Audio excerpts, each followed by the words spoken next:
ronî kewan pêketî li ku ne? Ew ne malin, ew stêrkin. Li asmanan diçirisin. Çima diçirisin? Ez jî nizanim. Gelo çima diçirisin? Zarokno, ka çavê xwe bigirin. Ez ê ji we re tiştekî bêjim. Navê min Stêrk e. Gelek stêrkên wek min lê di şikil û mezinahiyên cuda de hene. Em çavkaniya germ û ronahiyê ne.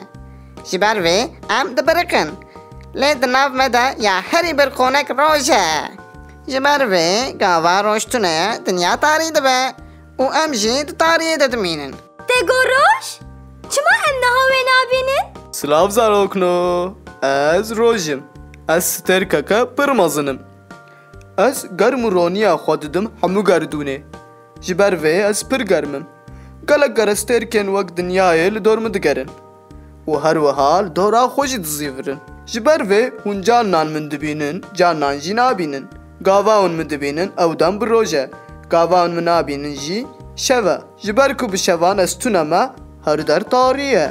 Lê hîv û stêrk di tariyê de dibiriqin. Loma hûn bi şev tenê wan dibînin.